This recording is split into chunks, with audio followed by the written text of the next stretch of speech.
Welcome everybody to Deakin University Library's International Open Access Week event, Who Owns Our Knowledge? A Conversation. My name's Danny Kingsley. I'm the Director of Library Services for Information here at Deakin, and I'll be facilitating today's conversation. Before I introduce you to our panellists, I'd like to begin with an acknowledgement of country. We'd like to acknowledge the traditional custodians of the lands on which our university campuses are based and on which the work we will share today will take place. The Wadrung people of the Kulin Nation, on whose country our Geelong campuses are located, the Wadrung people of the Kulin Nation, on whose country our Burwood campus is located, and the people of the Maar Nation, on whose country our Warrnambool campus is located. I'd like to extend this acknowledgement to any Indigenous people joining us today, and note that I'm located today in Meanjin, on the lands of the Turrbal and Yagara people. And before I begin, I should acknowledge that we do not have an Indigenous representation on the panel today. We'll start with some housekeeping. This session's going to be recorded, so be aware that you will be famous. We're going to upload it onto YouTube, and the recording will be embedded into a wrap-up blog post, which we'll send out to registrants and share on social media following the event. We invite you to comment in the chat, but please add your questions to the Q&A. So questions can be upvoted and comments made, so you've got the option of the two, but please try and place them in the right place because your questions will not be anonymous. If you don't feel you want to make a question and have be identified, you can always send your message, your information to our facilitator, Linda Buckley, and she will post the question on your behalf if you don't want to be identified. If you put questions in the chat, they probably won't be answered. So welcome to everyone here. And join us how you want to join us. You can keep your camera off, you can keep it on. We would love to see your face. Keep your microphones muted. If you have any suggestions or comments about what's happening, just message Lucinda. We also have an Open Access Week blog post series that has been running for the last few weeks, and this accompanies the discussion today, and the link to that will go up in the chat. Thank you, Lucinda. We've had over 150 people registered today from across the country and internationally, and our audience consists of library staff, academics, and people from government. So, in this panel discussion, we'll be exploring the 2025 International Open Access Week theme of Who Owns Our Knowledge? This conversation brings together diverse voices from across Deakin University to unpack the systems, structures, and stories that shape how knowledge is created, shared, and valued. Our panelists will reflect the theme's subtopics: who has access to education and research, how knowledge is produced and disseminated, where knowledge originates, and whose voices are recognised and amplified. This timely conversation invites us to consider the ethics and equity of knowledge and the role open access plays in shaping the future of research, teaching, and learning. Right, I'd now like to introduce us to our panellists for the conversation. The full biographies of these panellists are available online, but starting with Judi, Associate Professor Judi Parson is a paediatric registered nurse, a play therapist, supervisor, and a discipline leader for play therapy at Deakin University. She's an internationally recognised author, presenter, educator, and researcher with expertise in medical play therapy, internet cultural collaboration, and digital health technologies to support children's psychosocial wellbeing. Dr. Lauren Halcomb-Smith is currently working as a lecturer in open education based in Deakin Library. She supports academic staff to build capability in open, inclusive, and student-centred approaches to teaching and learning. Dr. Wade Kelly is Senior Lecturer in the Research and Development Academy at Deakin University, specialising in developing researchers' impact and engagement capability across their career span. And Teagan Menhenett is completing her honours year in a Bachelor of Psychology with the aim of commencing postgraduate study in 2026. She's one of the authors of the Open Educational Resource Communication and Teamwork Skills to Support Neurodiversity, and has led a project group to develop training for student mentors at Deakin in understanding and supporting neurodivergent students. We should also note Teagan's having some slight technical issues, so we'll keep our fingers crossed that things will hold for her for this conversation today. So you can visit our library event page for full biographies of our speakers. So, to frame the conversation, we had a chat about a week ago to talk about what we wanted to talk about today. And one of the things we agreed on was we really want to try and avoid going down the rabbit hole of discussing the academic reward system. So that's just a heads up. We'll see how we go on that one. And we've also agreed that we need to avoid using acronyms and jargon. So that's going to be top of mind, and I'll try and keep a close eye on this. But if there's something you see or hear as the audience and think, I don't know what that is, please put it in the chat, and we'll make sure we explain that language so that everybody is on understanding the conversation. So we want you to hold us to account. So let's get started. So everyone on this panel is coming to the discussion with a slightly different lens on the concept of access. And so as a way to begin the discussion, I'd like each of our panelists to talk on how they address that question of access. And Judi, can I start with you? Thank you so much, Danny, and thank you very much for the invitation to speak about all things play therapy. Of course, I'm very, very passionate about open access, and so much so that I've volunteered to be here today. But I want to first start with coming from an emerging profession as play therapy. And whilst play therapy has been around for around 100 years, Deakin University was the first Masters of Child Play Therapy in Australia. And that started in 2015. So it's only about 10% of its time in history. And play therapy, I thought maybe it should be explained that it's often referred to as a mental health counselling or psychotherapy specifically designed for children. So we usually work with children 3 to 12 years, but it can include the lifespan. But play is the primary way that children communicate rather than accessing their written or verbal forms of communications, and that is secondary in play therapy. So this means that to teach and research play, it's actually a really big challenge because we need to translate what the play means. So for me to learn about translating play, I had to travel to the UK and study for 2 years to become a qualified play therapist. And I could not have done this without financial support of my family. So many students I hear from today, the cost of education is big business. But I'm also concerned about, people accessing online courses where you can do a Master of Play Therapy in for $95. And so I'm actually very concerned about the quality and integrity of education in, being able to access this type of service for children. So I think for me, coming to access to education and research is we need these new skills to be able to filter through in this sort of post-truth era, and finding a balance between high quality education that is safe and effective to educate the next generation of students so that children can be psychologically supported in the work that we do. So I guess I'll pass over to other people because I've got lots more to say later. Yeah, and we've got lots of time, which is great.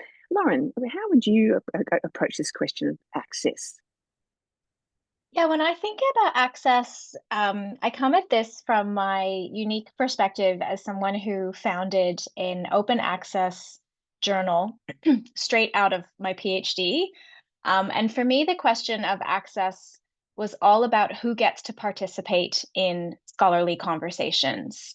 I remember feeling really frustrated when I was doing my PhD that we were pushed and pushed to publish or perish, but yet we were excluded from scholarly discourse because the traditional publishing system is exclusionary. So we started a blog where we could have some scholarly conversations, and that eventually we started a Diamond Open Access Journal where we invited scholars from all stages of their research careers and all stages of the research cycle to discuss and share their ideas in a rigorous but inclusive environment. So I think for me, when I think about access, I'm thinking about who gets to participate. And I think that open access, and especially Diamond Open Access, is a space where we can innovate and address some of those issues of participation. Fantastic. So Teagan, you have your own slightly different angle on this. I do, yes. Yeah, so I am a student at Deakin, and I've just published, or earlier this year, and I'm an author of an open education resource. And I think my view on access is about making sure the content itself is accessible for people. And in making this open education resource, or OER, I worked quite closely with the Australian Disability Education Clearinghouse, Clearinghouse for Education and Training, in making sure that the actual content was accessible for those who might have screen readers, or have other kind of needs when reading and understanding information. And the resource itself is designed for, or it's entitled Communication and Teamwork Skills to Support Neurodiversity, and it's aiming to support communication for neurodivergent people. And often neurodivergent people have different ways of thinking and engaging with information. So when we look at access as well, I think for me, often there's sort of one way information is presented. And I think it's about recognizing that that is not necessarily accessible to everyone. And it's important to consider how we're presenting information and how we're making information available in different ways for different people's brains, and also who is producing that information. And I think as a student and neurodivergent myself, being able to be involved in creating this resource is really important. I think I'd feel differently if the resource was created for neurodivergent people, but not necessarily by neurodivergent people. I think that is also something to consider broadly when we're creating information and providing information. Who is creating it, and is it kind of created with that lived experience in mind as well? Yeah, nothing about us without us, that sort of perspective. Yeah. So quite interesting that we're now starting to talk about, traditionally we talk about open access in terms of the paywall, or this was where open access originally began, with the idea about removing the paywall, and we're really starting to explore different concepts of access. Wade, you've got a perspective that even once the paywall is removed, what that might mean in terms of accessibility. Thanks, Danny. Hopefully everyone can hear me okay. Thank you so much for welcoming me today. I'm on the lands of the Wurundjeri people of the Kulin Nation here at the Burwood campus. I'm already scintillated by this exciting conversation, and I'm so glad that we're making the time during Open Access Week to have it. My background is in information science. Before that, I have an education background.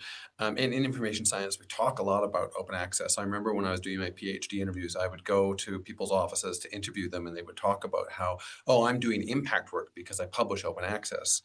And it kind of frustrated me because it was not necessarily impact work. It was still the same audience. It was still an academic audience that people were talking to.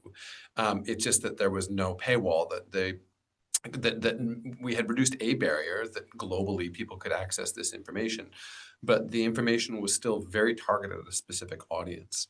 And so when I'm thinking about open access, I'm thinking about accessibility. I actually think open access might be the wrong term. Just because it's available doesn't mean that it's accessible. And so how the lens I'm bringing to this, particularly in terms of research impact, is how do we take knowledge and make it useful for the communities that could use that knowledge? And that might mean other types of outputs that are not academic publications. And when we're publishing open access, how are we thinking about our publication processes and the kinds of information that we do make available? Are there lay summaries? Have we thought about accessibility for different communities? Have we talked directly to the community? Have we worked with the community that our publication is about and asked them what would be useful for their organization and for an output that would be useful and usable and readable and adoptable by their organizations? And so I know that some journals have moved to having lay summaries, and that's really exciting. But I think we've got a long ways to go. And for those of you who are joining outside of Deakin in the audience, we've got a vice chancellor who's talked a lot about this idea of social license, and that universities have fallen down on our compact with society and our ability to explain the work that we do and why it has value to society. And I worry that just publishing open access doesn't move far enough in the direction of disrupting that paradigm. So if the public can access scholarly knowledge but can't understand it, are we really making up any ground? I'll leave it there. Great. Yeah, really good point, Wade. And thanks, Sean, about putting that in the chat. There's a link to different types of open access. It's a primer from Open Access Australasia. A reminder that you can put any questions you have into the Q&A. Okay, so the next thing we want to talk about is this question about the traditional scholarly communication landscape kind of acts as the container of this sort of knowledge. And so how do we address this in terms of the question of like who gets to be smart? We had a bit of a conversation about this when we all chatted together the other week. And I think that, Lauren, you really had some quite strong opinions on this. Do you want to start this conversation? Sure. Well, I was just listening as Wade was talking about sharing his bit about research translation, or the practice of making sure that research reaches or is translated from academic ease to the real people in the world that it impacts. And I can remember as far back as my undergraduate, even when I had all the traditional forms of access to the information, I was at a university with a library and I could access the textbooks with my library card, and I had all the access to the ebooks through my library's subscription service. And I remember reading some of these textbooks, and it was in political science. I was like, I can't understand a single paragraph of what I'm reading here.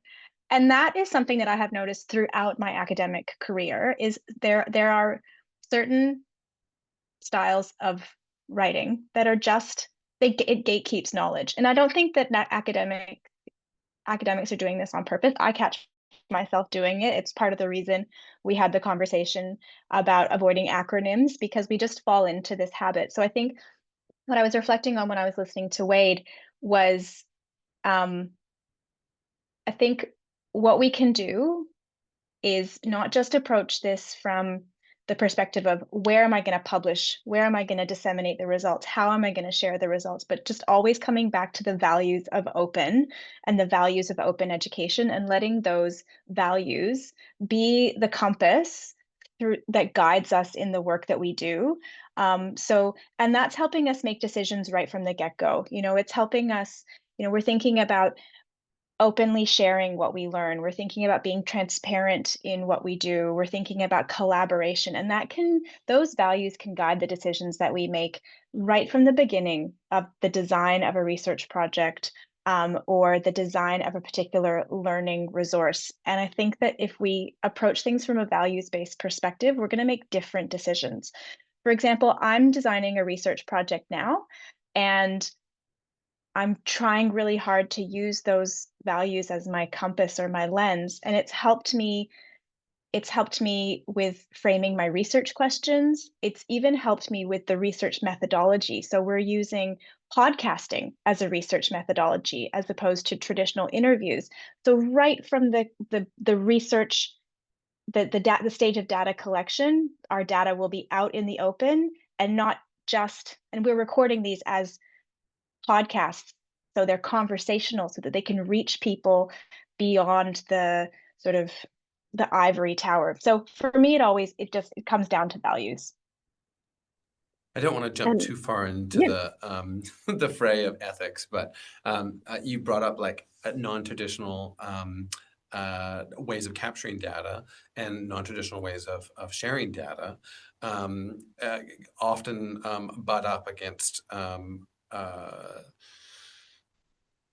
structures within organizations that haven't been set up for that kind of non-traditionalness. And so I'd be keen to hear from Judi on this, because you're in a kind of evolving field in particular, but thinking about, Lauren, you and I will have to have a conversation about this later, because I've also got a project where we want to use podcasts as data collection, and having the question of like, well, how do you protect anonymity? And you're like, well, you don't, because they're going to be on the air. And for the ethics team or ethics teams, that can be a really confronting, like the form doesn't allow me to do that. How's that going to fit in? Sorry, I just wanted to jump on the podcast thing, Yeah, because I no, think it's that's a great. really interesting piece of one final thought on that is, like, in 1901, we had wagons and carts going around the country with books on, and academics going around going, okay, this is what knowledge is. This is what it looks like. We're going to help you learn. We're going to give you good, high quality vetted knowledge. And now, like, history podcasts are incredibly popular, and people are looking to that. So the ways that people are finding vetted information, it's still high quality knowledge, and it's vetted from experts, but the way that people are accessing it is very, very different.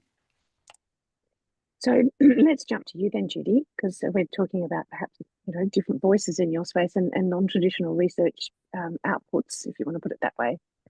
Yeah, it's so funny. I remember being at a conference probably early on when I was doing my PhD, and I remember a really amazing talking piece where somebody had downloaded all of their data from, SPSS and had it made into a scarf as wearable data. And I just thought that was a really fun thing to do, like when you're talking about open access, but it's a really amazing talking point that, you can think about different ways of being able to present it. But when you're talking about how knowledge is, produced and disseminated, particularly in the field of play therapy as an emerging profession, it's sort of like really tricky because there's only, two other main journals, that the British Journal of Play Therapy, which is a paper one, paper-based, but nearly anything that you put in there, you've got to then make the voice for the British audience. And the same with the International Journal of Play Therapy in America. What they want that Americanized. So where is the Australian voice in here? And so it's really exciting that, Deakin is now supporting the first Australian Journal of Play Therapy, which will be a open access, diamond open access. So it's free for authors to access, and it's free for readers to access. So it's absolutely, groundbreaking, and it gives us a voice that's Australian and unique, that has been missing, So I'm very, very excited about that. There is actually another journal that I would say that's slightly related, is the World Journal of Sand Therapy Practice from Texas University. And they have another open access. That's the only other one that play therapists have access to. So how is it produced and disseminated? People are also relying on podcasts. And sometimes those podcasts are, this influencer sort of mentality is actually, whilst it's fabulous in one way, it's also concerning when you've got young play therapists coming up that may be listening to, suboptimal podcasts as well. And how is that critiqued? And people are changing the way that they are listening to information, as we are changing the way we're teaching. So there's a couple thanks, of Judi. things.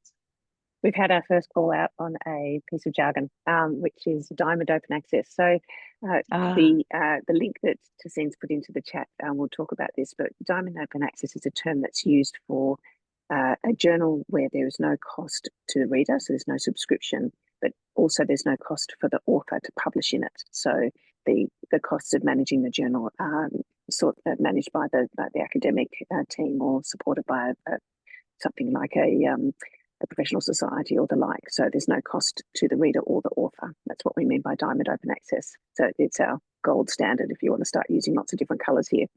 Teagan, thank you. You're welcome. Teagan, you're somebody who is just finished your undergraduate, and you were probably in that process faced a lot of the kind of issues that Lauren was describing in her undergraduate degree, and you've been trying to do a bit about that. So in the context of sort of that scholarly communication is the sort of vessel of all knowledge, what's your kind of perspective on kind of who gets to be smart? I think that it's really tricky, because I agree, academic writing and kind of the academic way that the language that we use can be quite inaccessible. And I think it's, like there's kind of issues with, you know, like I've written my thesis this year, but it sort of doesn't really go anywhere unless I publish it, unless I'm, you know, I'm looking to publish it into a journal. But then, yeah, like if I didn't publish it, it kind of, like, what happens to that knowledge, I think, is kind of an interesting something that I've been thinking about. But I guess on the who gets to be smart, I think I'd go back to what Lauren said at the start when she was talking about, you know, being at university and having access to a library, and having access to a library, you know, and a university. I come from like a rural area, and there's not really any universities around, and my internet dropped out before we even started this this webinar today. And like, I guess that in itself is kind of a barrier for even accessing that education, accessing that university education. And so I think sometimes, yeah, for various different reasons, even accessing that knowledge, accessing, you know, the scholarly information in the first place, but then being able to understand it, having gone to a school where, you know, there's more than, you know, 20 people or whatever, is kind of, yeah, a barrier in itself. And yeah, I think it's important to kind of be aware of that. And I think the open access resources are really useful, and a really good step. But it's also important to recognize that actually accessing that open access in the first place can be a barrier for some people too.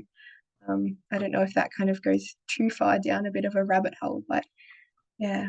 Not really. I mean, yesterday, because it's Open Access Week, you know, doing lots of different things, and I was speaking to Barbados yesterday morning, very early in the morning, and we actually started 20 minutes late because there was all sort of internet technical problems, people having to reconnect on, you know, it was really complex because of this issue, you know, and that's they're trying to operate on a day-to-day basis with this behind. And I think what you're describing is really interesting, Teagan, about if you don't publish it, it's like, you know, the tree falls in the forest and no one hears it sort of thing. It's like it never got written. Just remind you, we do have a repository in the university. You could always put it there. Wade, do you have any other observations on this particular area? Well, and if you publish it and only 3 people read it, was it? What, do you know what I mean? Like, I mean, there's a study recently. I'll see if I can find the link. Might have to send it around after, but basically related to impacting policy guidance. If it's open access, there's a greater chance that you will be able to impact on policy. And so this is just findability from NGOs, from government organizations, from policymakers who are looking for arguments to support a piece of work that they're doing. If they're able to actually read it, even if it is an academic tone, that's useful, right? So there's the paywall argument. I'm kind of undoing what I said earlier. Just having it available is still better than not available. Just a reflection, T, on your comment. When I was doing data collection for a project, I had an academic who was a film studies academic, and he talked about how in the 70s, when they were trying to get the film studies unit built, it was this new idea, like film studies, was that a real thing? And he said that in order to convince the academics and the administration of the university that that was a legitimate thing we're studying, they had to adopt all these obscure French theorists. They had to make it really feel obscure and dense. And then it was, oh, it must have value. It must be real because it's obscure and dense. And he said, now we're doing the opposite. We're having to undo a lot of that because the university is coming to us and saying, well, why would we sponsor film studies? It's so obscure and dense. What value does this bring to society? And he's like, we're having to relearn how to have the conversations and not use this kind of, not that those language, I'm not trying to say that some of that language isn't incredibly valuable and a useful way of helping us think. But when you're thinking about audience and you're going to talk at a film festival, being able to undo some of that Foucauldian language and just be able to talk about the thing you're talking about for a generalist audience is incredibly important and increasingly important, not only to university administrations, but to government and to our funders. So let's continue on this idea of language. So Judi, you're in a really interesting space when it comes to language and the kind of work that you do. So do you want to talk about that a little bit? Yeah, so as far as the language that, like it's important, just picking up from that research perspective too, like often the voice of the child is missing in research, and often, through play that gives them a voice, but actually play as a research methodology is really just at the beginning stages. So I think that that's really important to acknowledge, but fundamentally, um, actually, knowledge acquisition, is, you know, um, starts with play, so, and I really like a really good, I was speaking about misinformation before, but there's a really good quote, which I adore, which credits Albert Einstein as saying that play is the highest form of research. He didn't say that at all. But actually, we keep saying it and saying it. So everybody in the world thinks Albert Einstein said this, but it was actually, in fact, a guy called Neville Scarf who said that essentially, that playing is the highest form of research. And the next sentence starts with Einstein is quoted as saying something else. But I just think that that's really funny but, let's go back to play, so children have this language that is quite unique. And it's actually quite hard to translate that to an academic audience and to, teaching what play means. And then when you're thinking and adding that to a therapy, there's this other part of that. So play is more than just, rehearsing something and, um, having all sorts of trial and error and experiments, in the early life, but that's actually a starting point for research and knowledge generation, I think. Yeah. I think there's an interesting kind of theme that is emerging in this conversation, and Wade was describing about the beginnings of, of film and as being an academic discipline. And academic disciplines are revered, and they're special, and there's certain rules. And in the open access space, which is, I did my PhD and handed in 2008 on open access. There wasn't a thing, like it was barely even a term at that stage. I didn't have a department of open access to go to. So, so it was quite challenging to even identify what this fitted into in an academic sense. And since then, of course, we have all sorts of conferences, we all write papers, we do all the academic things, and it's not considered to be a discipline still.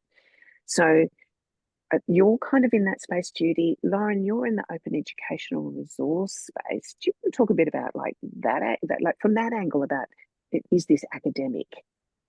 You've got a new academic role in open educational resources. Like, what are you sensing in that kind of vibe? I don't know.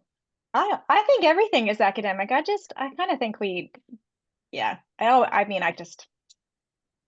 You threw me a curveball there, Danny. Well, Wade asked for them. And he did. Sorry about that. That's my That's fault. okay. What's the vibe in open education? I don't know. Open education kind of I've just been very immersed in the literature, and what I've really taken away is open education has a lot of the same issues that Wade was just describing with film studies, where people are trying to measure the impact of open education resources.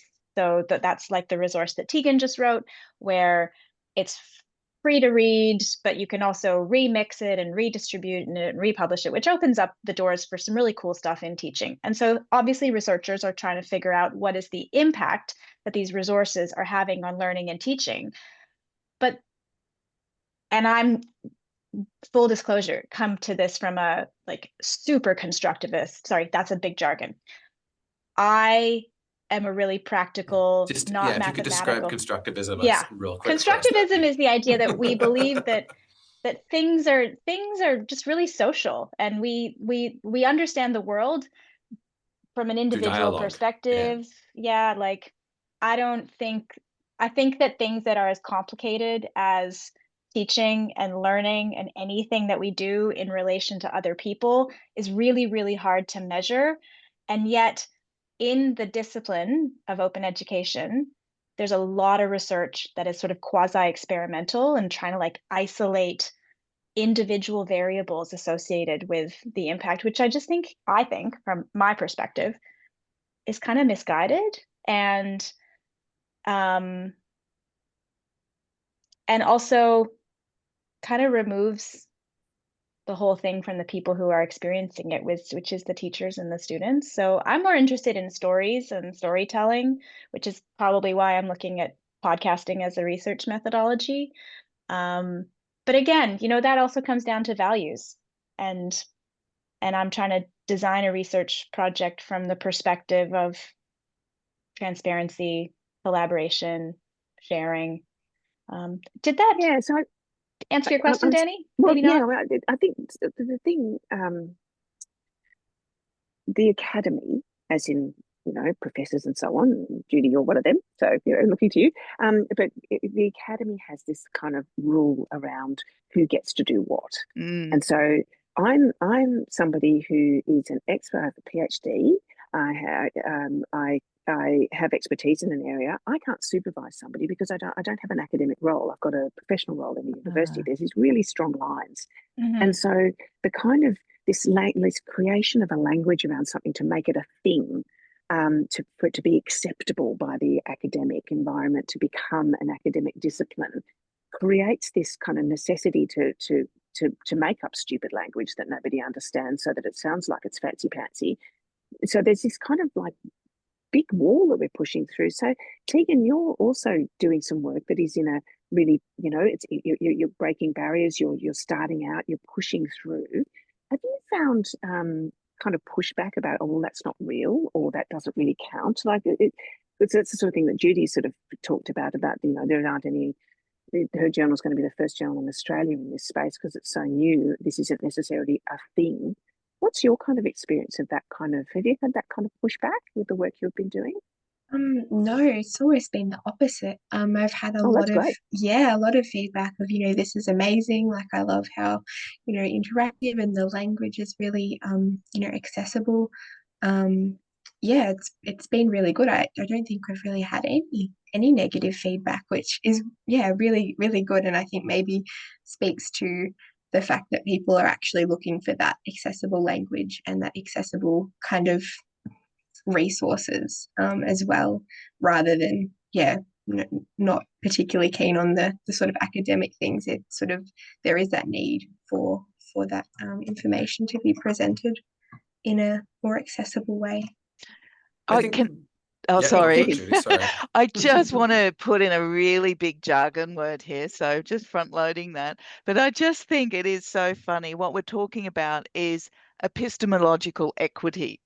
And epistemological equity means that all sorts of knowledge is valued and needed. And so I just wanted to share this. Well, that comes back to that question about who gets to be smart, and what is smart, which is great. And there's an observation in the chat there, Teagan, Robin saying, I wonder if this is a generational thing. I hope so, because you're the future. Okay, let's. Just gonna finish off my thought there. My first job out of high school was working construction to pay for university. So I worked really hard hours, 50 hours a week for 4 months of the summer, made enough money to pay for university, Northern British Columbia, working at jackhammer, all kinds of stuff. And I learned a language, a lot of it was swearing, but I learned a language there that was unique to that space, that was really helpful and really important. And it helped to get the job done quickly and effectively and safely.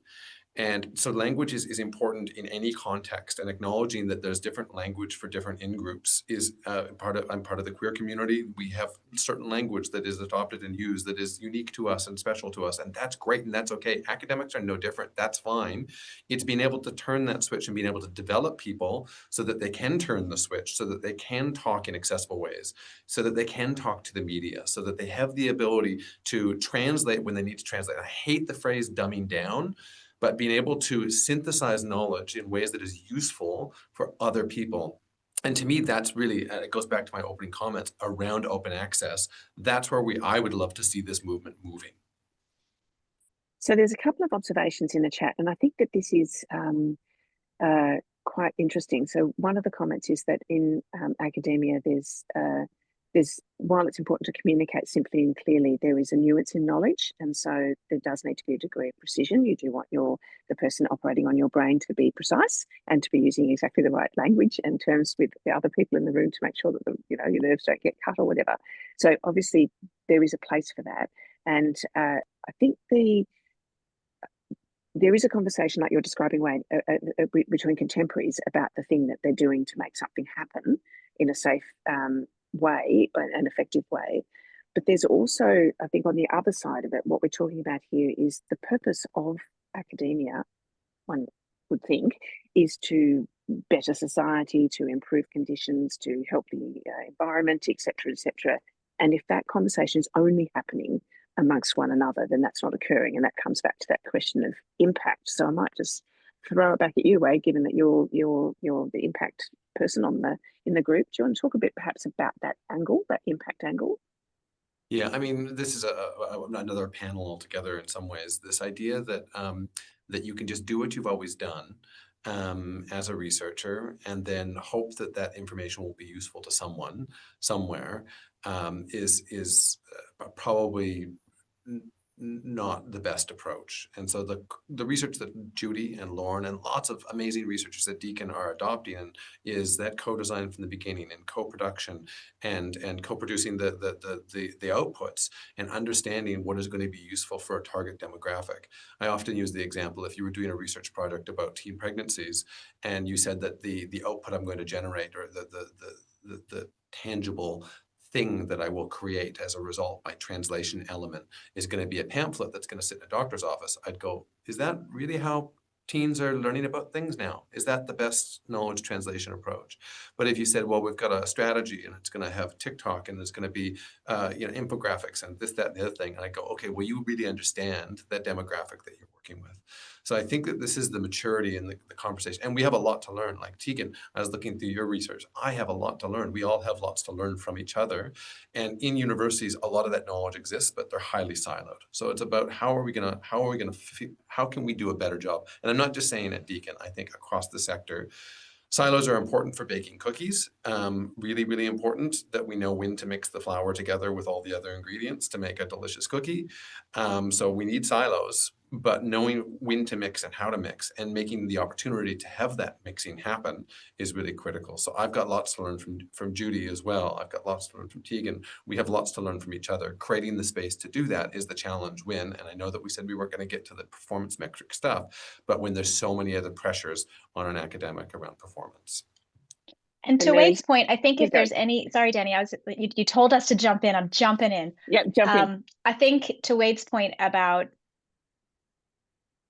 Deakin, if there's any institution in Australia that should be embracing the values of open education, pushing for open access, it's Deakin, because Deakin was founded on the whole idea of literally opening the doors to education to people who are otherwise unable to participate. And again, that's the values perspective.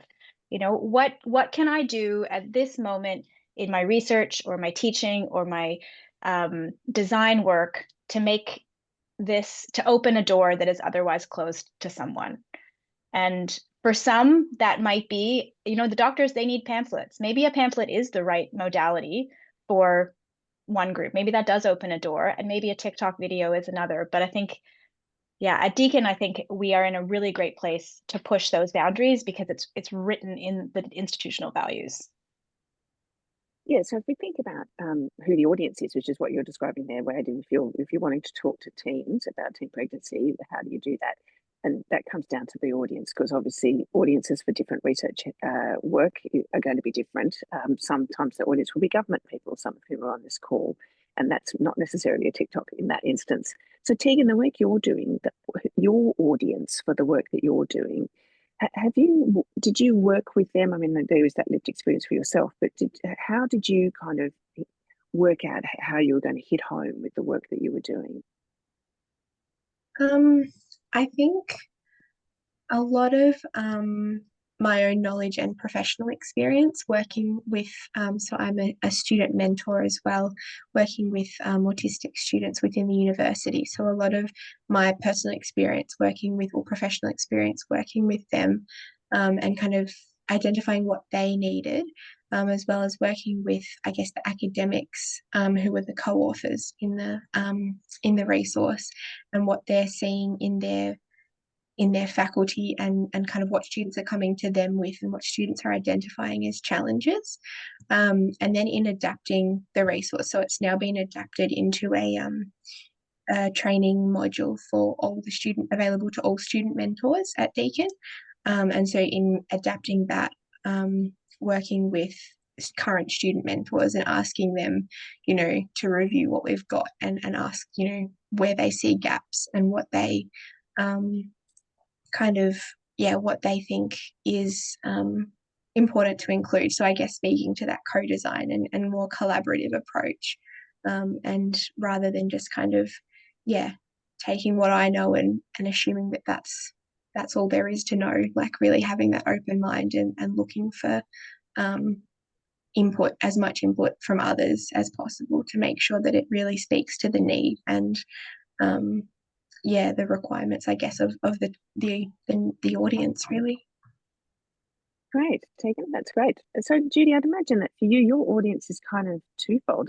It's the children that you're working with, but their parents as well, or the carers as well. That's right. It's both. But I just wanted to say, Teagan, like the resource that you have created, I've sent that out everywhere because I think it is so good, and it's actually gone out to the international community with the International Consortium of Play Therapy Association. So, but that has inspired me so much that, like we're looking at what can we add as far as, open education resources that, we can influence and have impact internationally as well as in Australia, to be able to share knowledge and wisdom, and particularly when, it's such a small emerging field.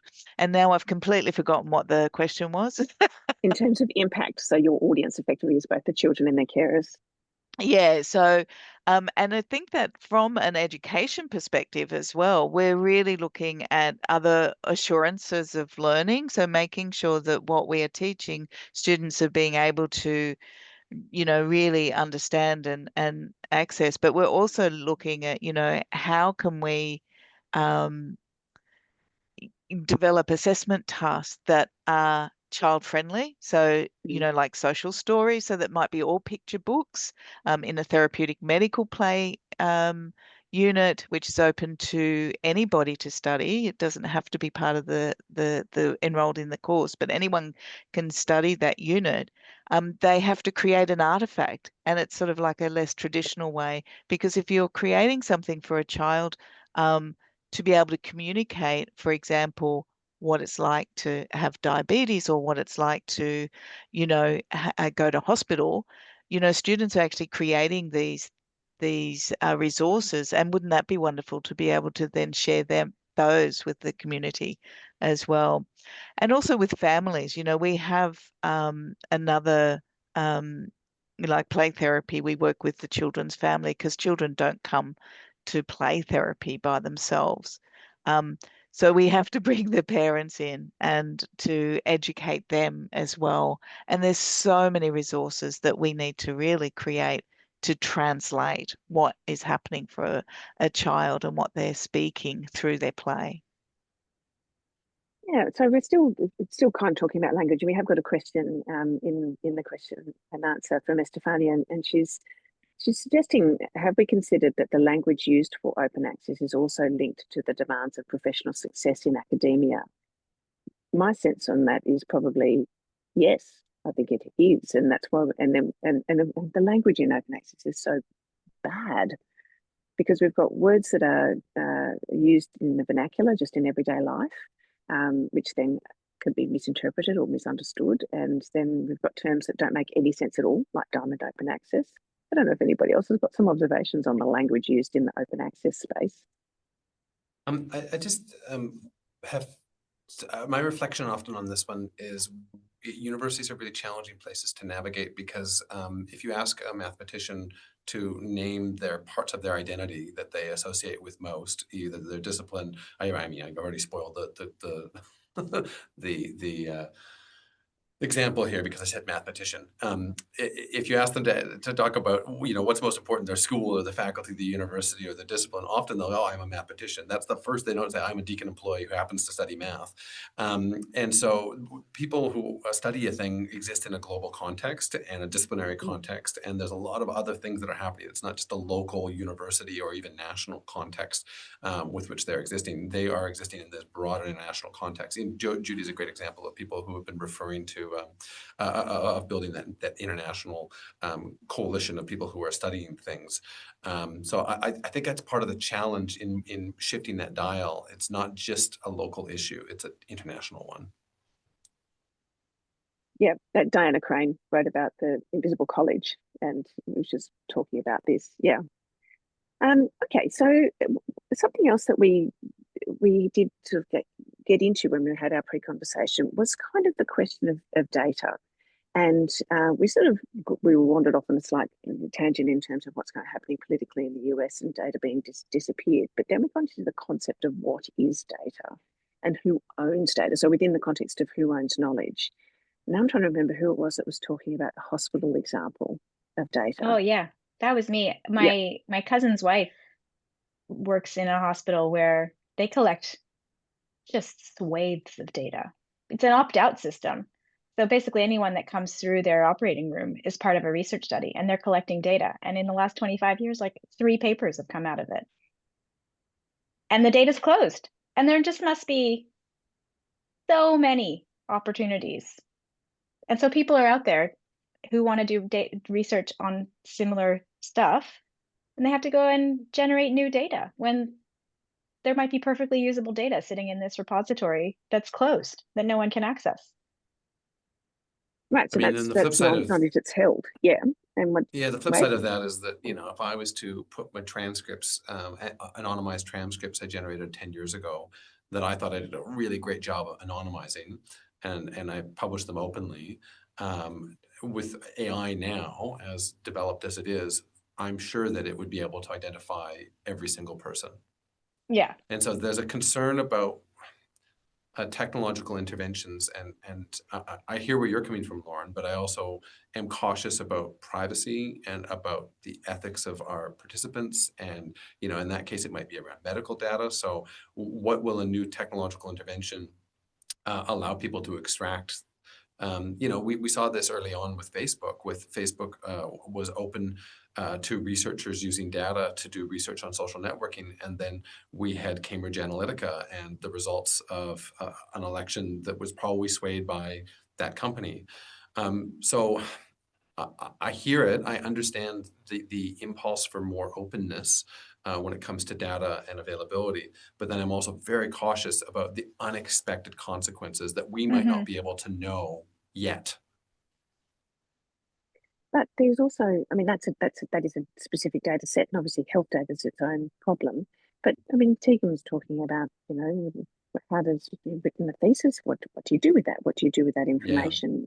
And there's a lot of, a lot of research that occurs in universities is held in PhD theses, and so this is hence the push for us to say let's make them available, because that's a lot of research. So there's a lot of this kind of held knowledge, and who owns that knowledge? I don't know if others have got thoughts on that. Yeah, I think that who owns knowledge is hard, isn't it? I think it, and I know that you mentioned earlier about the Indigenous voice, and often it's a community that owns the knowledge. So I'd just like to acknowledge that as well. And it's also with children as well. Like we've experienced it where people put, children up on social media, or we've had, they've been in a therapy process and they may have done a drawing, which is part of a medical intervention, really. And I get very, very concerned if that then becomes available as, online, or as, is shown to other people or put up in playrooms or in offices. But because you wouldn't put up somebody's medical information in a doctor's office, but you would put up children's drawings. But it may be actually a very deep, emotional exploration of what they have contributed to their therapy sessions. So that's sort of going off topic, I think. I No, don't it's think it great. needs to be It's one or the other, though. I Yeah. think we talk about things being as open as possible and as Mm. closed as necessary. Yeah, that's So, I great. mean, like corpus linguistics would be impossible without open data sets, because corpus linguistics is based on analyzing big corpuses of linguistic data. But something like play therapy, it has to be closed by necessity. Mm. I think it's about looking for where are there opportunities to make things appropriately open. So, for Mhm. example, with podcasting as a research methodology, it's appropriate to share your podcast as your research data, but it Mhm. might not be appropriate for me to share, say, like, I'm not going to go and share my signed ethics forms, even though some people might consider that research data. Or like, it's probably really not going to do anyone any good to see like the chaos notes that my co-researcher and I are going to generate in our analysis, even though those are also considered data. So we're thinking Mhm. about like, where are there opportunities rather than just like everything needs to be always open. So we could talk about this for Wow. the next 5 hours. We are really, really close to the end of our time together. Are there any last statements that people would make on just thinking about the conversation we've had today, the concept of who owns knowledge? The one thing we Okay, didn't not. get to that I think is really interesting is this idea of, and I had to look up the term for it, but I think it's privative naming. I'll put it in the chat. This idea that we name something as a negative, so like non-traditional research outputs, privileges this idea that they're not as good because they're not traditional, or the idea of non-academic. So we're defining something by what it is not. And we do this with information a lot, and by doing so, we put a value on that thing, if it's good or if it's bad, if it measures or if it doesn't. And I think just as a parting thing for people to plant the seed to think about in your information worlds that you are experiencing, where are those things happening, where a certain voice is given less airtime, and we do it through naming. Fantastic. Actually, that's a really nice little place to stop, I think, Wade. It's been fantastic. I've so enjoyed this conversation. Please, everybody, join me in thanking our wonderful panellists, Associate Professor Judi of Parson, Dr. Lauren Halcomb-Smith, Dr. Wade Kelly, and Teagan Menhenett. I'd also like to extend a thanks to the organising committee and communications team for their contributions. Caitlin Savage, Clara Hanlon, Lisa Gribben, Lauren Halcomb-Smith, Chloe Hollard, Katia Henry, Lucinda Buckley, Dominic Corey, Angie Williams, Pip Minnie, and our comms people, Tash Atkins and Amanda Page.